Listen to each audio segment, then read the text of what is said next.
Agamemnon and Menelaus were there, and Priam.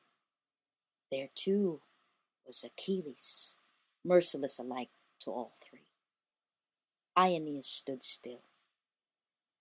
Tears came, and he said, "O Achates, where in the world is there a country, or any place in it unreached by our suffering? Look, there is Priam. Even here high merit has its due. There is pity for a world's distress, and a sympathy for short-lived humanity. Dispel all fear. The knowledge of you shown here will help to save you." So he spoke. It was only a picture, but sighing deeply, he let his thoughts feed on it. And his face was wet with a stream of tears. For he seemed to see again the antagonists warring around the defenses of Troy, and on one side the Greeks in flight before the charge of Troy's manhood, and on another Trojans in retreat, and the crested and chariot-borne Achilles in pursuit. Still in tears, he recognized in another scene the snow-white tents of Rhesus' encampment, betrayed to Diomede during the early hours of sleep and wrecked by him. Diomede himself, bloody from the great massacre, was shown driving the fiery horses away to the Greek camp before they could taste the grass of Troyland and drink the water of Santos. Elsewhere, poor young Troilus was pictured in ill-matched combat with Achilles, and in flight before him. He had lost his weapons, and his horses had bolted. He was on his back, trailing from his empty chariot, still grasping his reins, with his neck and hair dragging over the ground, and his lance pointing back, tracing lines in the dust. Meanwhile, ladies of Troy, with hair thrown free, were seen walking in a mournful procession of supplication. They had been beating their breasts with open hands, and they were bearing an offering of a robe to the temple or palace. But she was not impartial, for she stood with averted face and looked fixedly at the ground.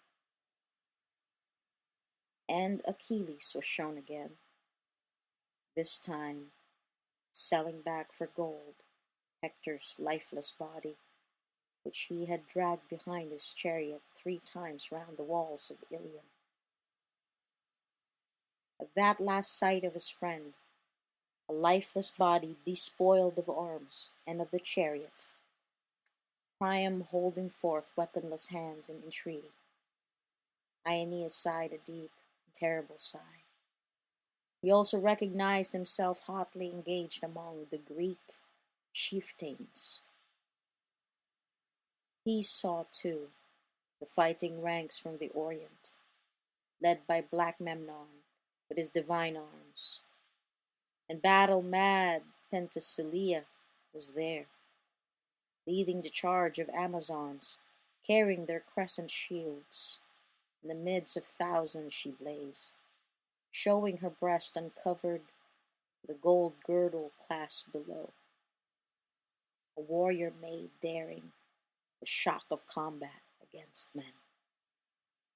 As Aeneas the Dardan looked in wonder at these pictures of Troy, rapt and intent in concentration, for he had eyes only for them, the queen herself, Dido, in all her beauty, walked to the temple in state, closely attended by a numerous youthful retinue.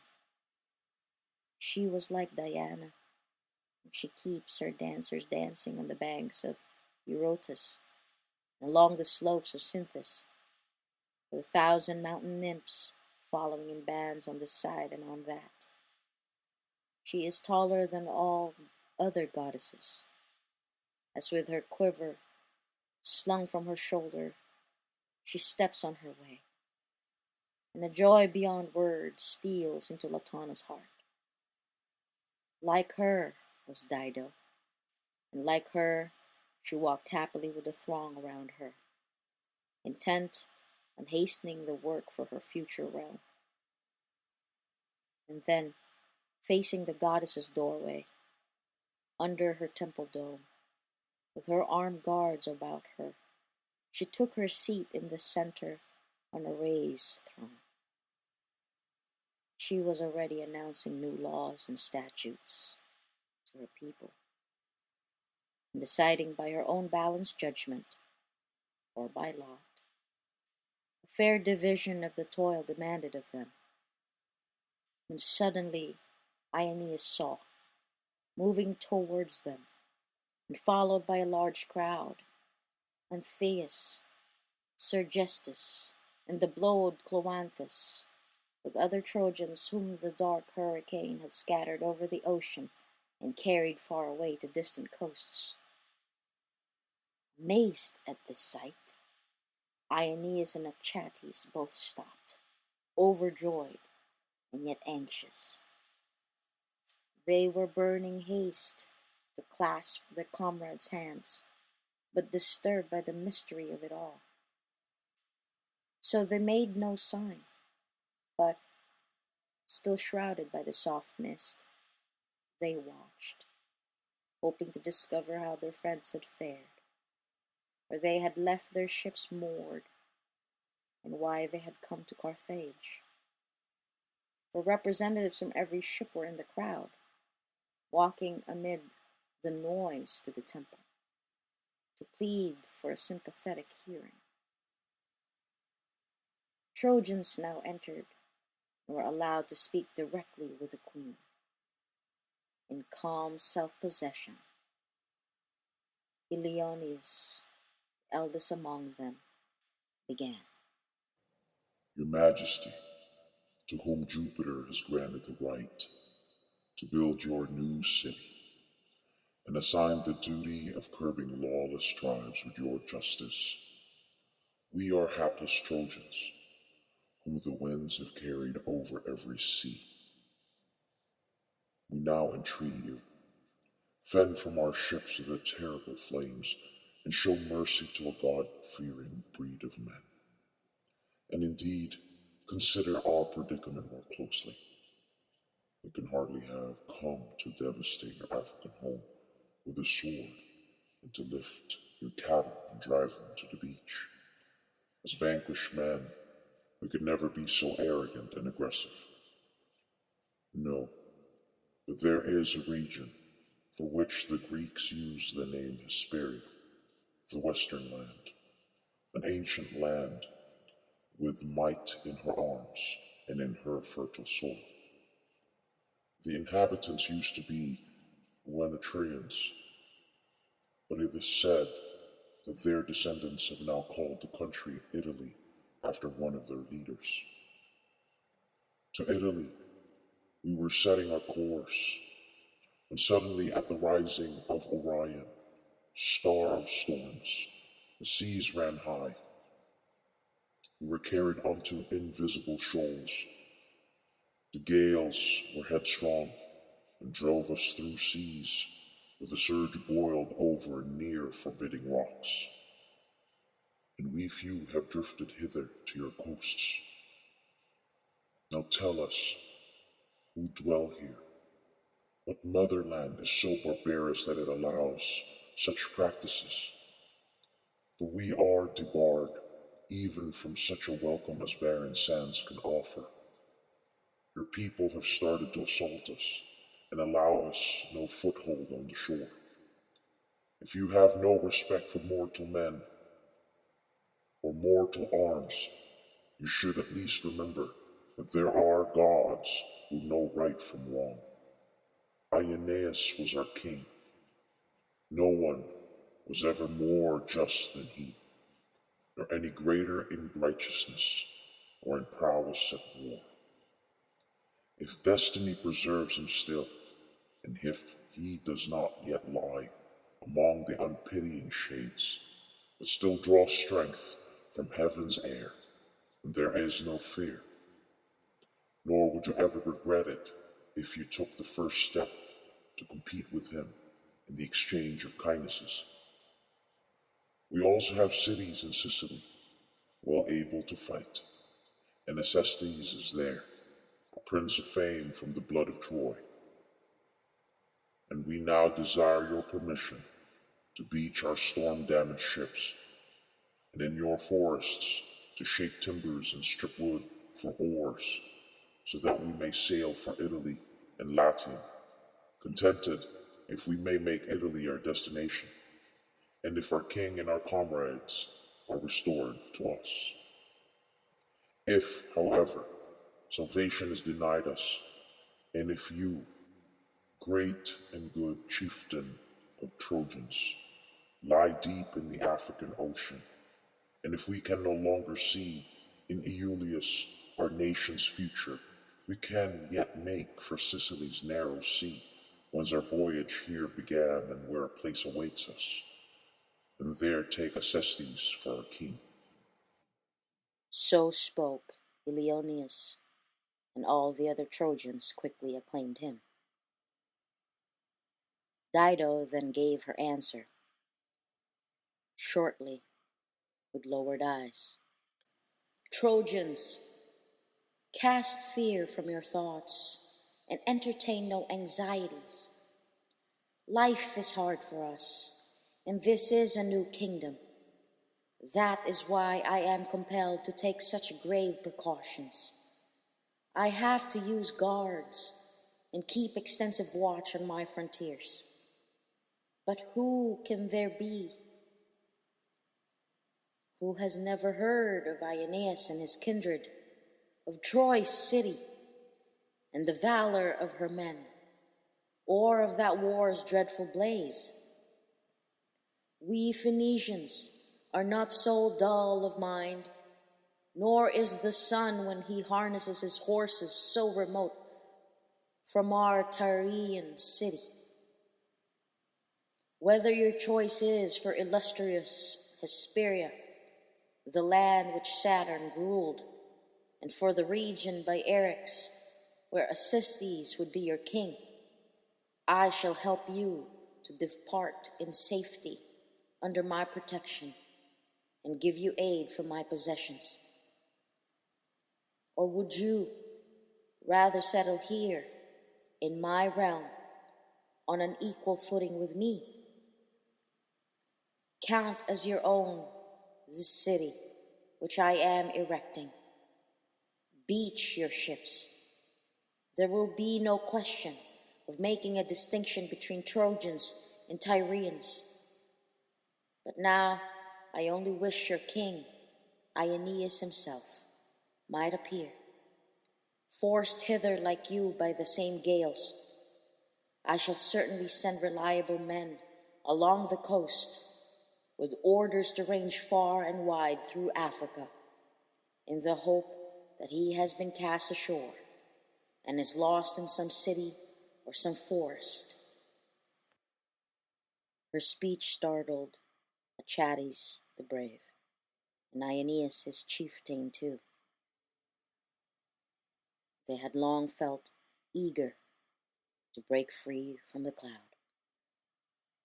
It was Achates who spoke first, addressing Aeneas. Son of the goddess, what do you now advise? You see that all is safe, and we have even recovered our comrades and our ships. Only one friend is missing, and we ourselves saw him drowned amidst the waves. All else agrees with your mother's prophecy. Scarcely had he said this when the cloud enveloping them suddenly parted and melted away into clear air. Aeneas checked his walk, and in the bright light he shone. His face and his shoulders bore a divine beauty, for his mother had imparted a grace to his hair. She had shed on him a rich glow of youth, and set a gay sparkle in his eyes, like the shine which art can give to ivory, or like silver or marble inlaid in yellow gold. Then suddenly, to the surprise of all, he addressed the queen. Here I am, in your presence, the one for whom you all look. I am Aeneas the Trojan, rescued from the African sea. Queen, you alone have felt pity for the unutterable ordeals of Troy, and now you would receive us as partners in your city and your home.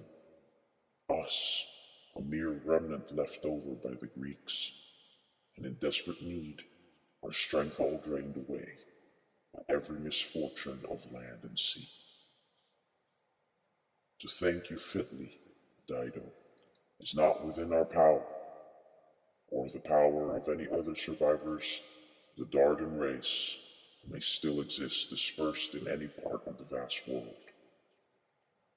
But if powers of the beyond take thought for the good, if there exists anywhere any justice at all, or some intelligence able to know the right, then may your true reward come from them. What joyous world gave you your life? Who were great enough to be parents to one such as you? So long as rivers shall hurry to the sea, so long as shadows shall drift over a mountain shoulder, and so long as the sky gives pasture to the stars, so long shall live the honor which is your due, your praises, and your name, to whatever land I may be called. So saying, he reached out with his right hand to his friend Aeneas, and with his left to Serestus, and then to the others, the brave Gaius and the valiant Cloanthus. At her first sight of Aeneas, Phoenician Dido was awestruck, thinking of the terrible fate which had been his. Then she spoke. Son of the goddess, what is this fortune which has been pursuing you through such fearful perils? What compulsion now flings you on this barbarous shore? Can you truly be that Aeneas whom Venus, the kind life-giver, bore to Dardan Anchises by the waters of Phrygian Simois? Now I myself remember Teucer coming to Sidon, for he had been banished from his own homeland, and wished to win a new realm with aid from Belus my father, who at that time was pillaging Cyprus, the rich island which he had conquered and then held under his sway. Ever since that time I have known of the calamity which befell Troy, and known you and the Greek princes by name. Even your enemy Teucer gave the Trojans his very highest praise, claiming to be himself descended from the same ancient Teucrian stock. Therefore, come, gallant friends, and proceed to my home. A fortune not unlike yours has harassed me and led me, too, through many tribulations, to rest at long last in this country. My own acquaintance with misfortune has been teaching me to help others who are in distress. After speaking so to Aeneas, she led him into the palace.